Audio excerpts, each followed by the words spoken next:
Hi guys, வணக்கம். இன்னைக்கு நம்ம பார்க்க போகிறது வந்து ஏஎஃப்எம் தியரி ப்ரிப்பரேஷன். ஓகேவா? மெயினாக ஜான் 26 ஸ்டூடெண்ட்ஸ் அவங்களுக்காக தான் இந்த ப்ரிப்பரேஷன். எல்லாருமே இதை யூஸ் பண்ணலாம்.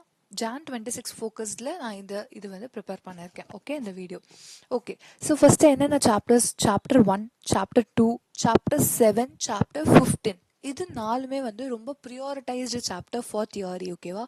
நான் ஃபாஸ்ட்டாக ரன் த்ரூ பண்ணுறேன் தியரிக்கு. இந்த சாப்டர்ஸ் எல்லாம் வந்து நீங்கள் கரெக்டாக கவர் பண்ணிட்டீங்க எக்ஸாமுக்கு அப்படின்னா மினிமம் 12 மார்க்ஸ் அஷ்யூர் ஆகிடும். மேபி டோட்டலாக 4 தியரி எழுதுகிற மாதிரி இருக்கும் எக்ஸாமில். ஓகே, ஸோ 4 தியரியில் வந்து பார்த்தீங்கன்னா ஈச் 4 மார்க்ஸ் 16 மார்க்ஸ் வரும் டோட்டலாக. ஸோ டோட்டலாக 16 மார்க்ஸ் தியரி கேட்பாங்க.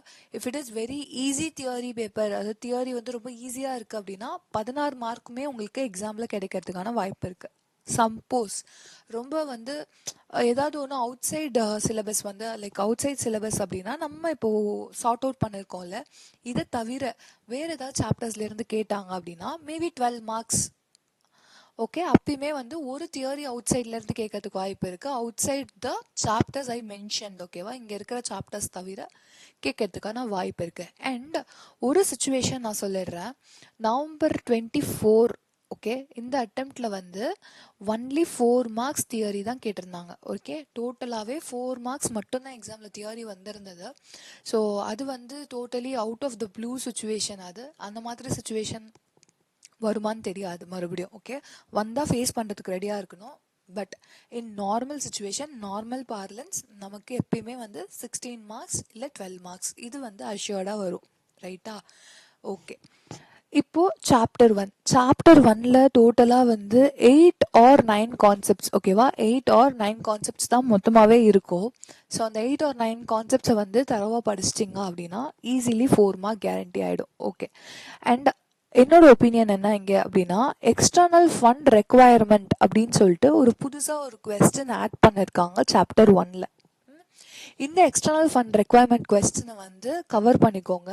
மேபி உங்களோட அட்டெம்ப்ட் ஜான் 26 அட்டெம்ப்டில், ஸோ செப்டம்பர் 25ல் இதை டெஸ்ட் பண்ணலை.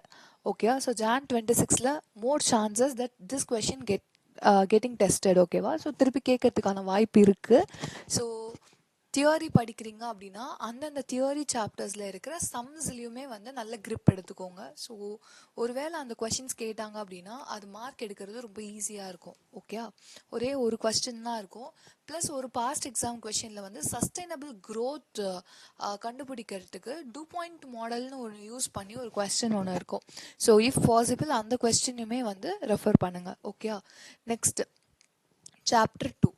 சாப்டர் 2 வந்து ரிஸ்க் சாப்டர். ஸோ அகெயின் வந்து திஸ் இஸ் ஈஸி சாப்டர் தான். ஓகே, அண்ட் தென் அதுக்கு என்ன தியரி இருக்கோ அந்த தியரிஸ் சம்ஸ் என்ன இருக்கோ அந்த சம்ஸையும் வந்து கவர் பண்ண ட்ரை பண்ணுங்கள். And again securitization. So when I talk about securitization வந்து செக்யூரிட்டைசேஷன் பெரிய சாப்டர். பட் அதுலேருந்து ஒரு 4 மார்க் கொஸ்டின் கண்டிப்பாக வரும். So cover it in full. Okay, அதில் எதுவும் தியரி எனக்கு அதில் எதுவும் ப்ராக்டிக்கல் சம்ஸ் எனக்கு தெரிஞ்சு இல்லை.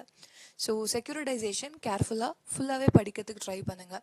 ரீசெண்டாக இப்போ பிளாக் செயின் கேட்டுட்டாங்க. ஸோ திருப்பி பிளாக் செயினில் ரிஸ்க் கேட்டாங்க. செப்டம்பர் 25 அட்டெம்ப்டில் வந்து ரிஸ்க் இன் பிளாக் செயின்ஸ் என்னென்னு கேட்டாங்க. மேபி அதை சுற்றி வேறு பிளாக் செயின் சுற்றி மற்ற இருக்கிற எல்லா டாபிக்ஸையும் கவர் பண்ணிக்கோங்க. ரிஸ்க் சும்மா ரிவைஸ் பண்ணிக்கோங்க. திருப்பி அதே கொஷின்ஸ் ரிப்பீட் பண்ணுறதுக்கான வாய்ப்பு ரொம்ப கம்மி. ஓகே, அடுத்து வந்து ஸ்டார்ட் அப் ஃபினான்ஸில் யூனிகார்ன் வந்து புது கொஸ்டின் இன்னும் டெஸ்ட் பண்ணவே இல்லை. ஓகே, இன்னும் எந்த அட்டெம்ப்ட்லையும் டெஸ்ட் பண்ணலை. ஆல்ரெடி வந்து சக்ஸஷன் பிளானிங்கில் 2 டைம் கொஷின் வந்துருச்சு சக்ஸஷன் பிளானிங்கில். ஓகே, அண்ட் ஸ்டார்ட் அப் ஃபினான்ஸ்லேயுமே ஒரு கொஸ்டின் வந்து ஏன் ஸ்டார்ட் அப் வேணும் அப்படிங்கிற மாதிரி ஒரு கொஸ்டின் இருக்கும்.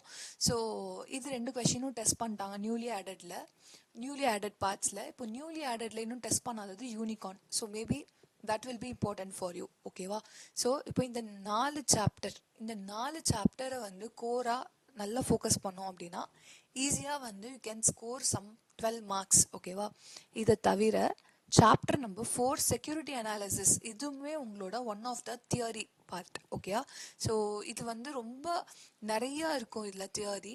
So at least if you cannot understand, உள்ளே இருக்கிறதெல்லாம் படிக்க முடியல, உள்ளே இருக்கிறதெல்லாம் ஞாபகம் வச்சுக்க முடியல, கஷ்டமாக இருக்குன்னா அட்லீஸ்ட் கோ ஃபார் ஹெட்டிங்ஸ். ஓகேவா? ஹெட்டிங்ஸ் ஆச்சு படிச்சுட்டு போங்க.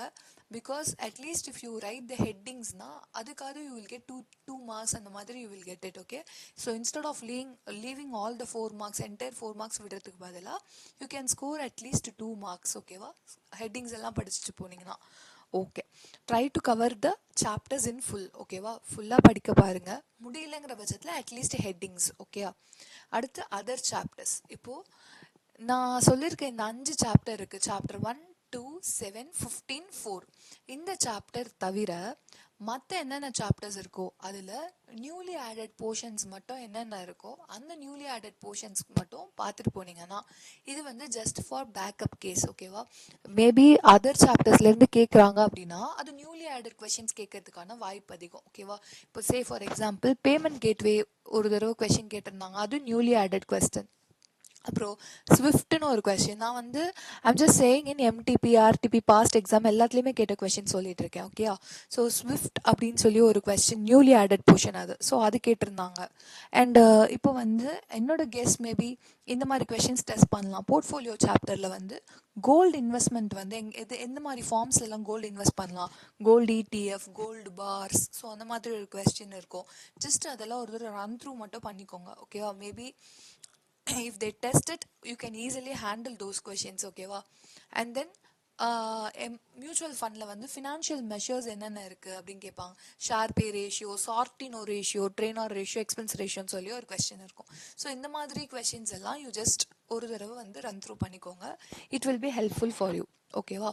ஸோ இப்போ ஓவராலாக வந்து எவ்வளோ நாள் எனக்கு வந்து ப்ரிப்பேர் பண்ணுறதுக்கு டைம் எடுக்கும் ஏஎஃப்எம் தியரி அப்படின்னா மேக்ஸிமம் 2-3 நாள் அவ்வளோதான் டைம் எடுக்கும். நீங்கள் ஃபுல்லாக தியரி தான் நான் படிக்கிறேன் ஏஎஃப்எம் அப்படின்னு நீங்கள் பிளான் பண்ணிங்கன்னா 2 நாள் தான் மேக்ஸிமம் எடுக்கும் உங்களுக்கு. ஸோ அதுக்கு மேலே தியரிக்கு நீங்கள் டைம் ஸ்பெண்ட் பண்ண அவசியமே இருக்காது. 2 நாள் நீங்கள் நல்லா ஸ்டார்டிங் டைமில் படிச்சுட்டு prepare your notes is all your important thing. ஓகேவா? நோட்ஸை செம்மையாக ப்ரிப்பேர் பண்ணி வச்சிட்டிங்க அப்படின்னா எக்ஸாம்ஸ்க்கு முன்னாடி you just give some 4 to 5 hours ஒரு ரிவிஷன் ஒன்று பிளான் பண்ணிக்கோங்க ஏஎஃப்எம்க்கு. சச் தட் எக்ஸாம்ஸ்க்கு முன்னாடி எக்ஸாம் அன்னைக்கு நீங்கள் 2-3 ஹவர்ஸ் படித்தா போதும். எக்ஸாம்ஸ் அன்னைக்கு நீங்கள் ரிவைஸ் பண்ணிட்டு போகிறதுக்கு ஈஸியாக இருக்கும். ஓகேவா? இது வந்து மெனி ஸ்டூடெண்ட்ஸ் இக்னோர் தியரி. ஓகேவா? Please don't ignore theory. Because நீங்கள் ஃபாரெக்ஸில் அவ்வளோ டைம் ஸ்பெண்ட் பண்ணி 8 மார்க் எடுக்கிறதுக்கு ஃபாரெக்ஸ் வந்து it will take minimum 12 hours, minimum 12 hours எடுக்கும். ஓகேவா? மினிமம் 12 hours ஒரு புரிஞ்சுக்கிறதுக்கே 12 hours ஆகும்.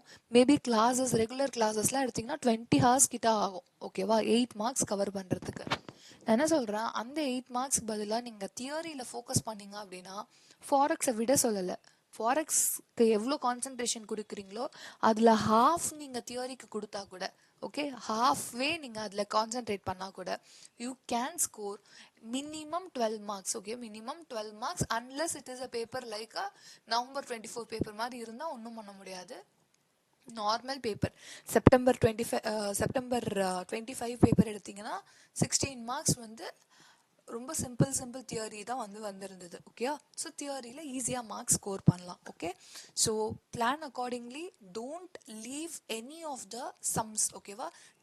இந்த சாப்டரில் இருக்கிற சம் கூட இதில் கூட வந்து அந்த ரன் டெஸ்ட்டு, ஆட்டோ கோரிலேஷன் டெஸ்ட்டுக்கெலாம் ஒரு சம் வந்து எக்ஸாமில் வந்திருக்கு. பாஸ்ட் எக்ஸாமில் ஆட்டோ கோரிலேஷன் டெஸ்ட் சம் வந்திருக்கு எக்ஸாமில் 8 மார்க்ஸ். ஜூலை 21 ஜான் 21 அட்டம்ப்ட்லேயோ வந்திருக்கு. ஓகேவா? Just check it properly. எந்த அட்டம்ப்ட்னு எனக்கு ஷுவராக தெரியல. ஆட்டோ கோரிலேஷன் டெஸ்ட்டில் ஒரு சம் வந்திருக்கு எக்ஸாமில். அண்ட் தென் ரன் டெஸ்ட்டில் கொஸ்டின் இருக்குது. எக்ஸ்போனென்ஷியல் மூவ்மெண்ட் ஆவரேஜ்னு ஒரு பார்ட் இருக்குது. ஸோ இந்த ஏரியாஸ் எல்லாம் try to cover along with sums. Okay, along with sums. And as I set, unicorn is very important. Okay, unicorn. Okay, if you concentrate in these areas, okay va, these areas, this will be helpful for you to score more marks. Okay, I think in the video helpful ah irukum nenikiren.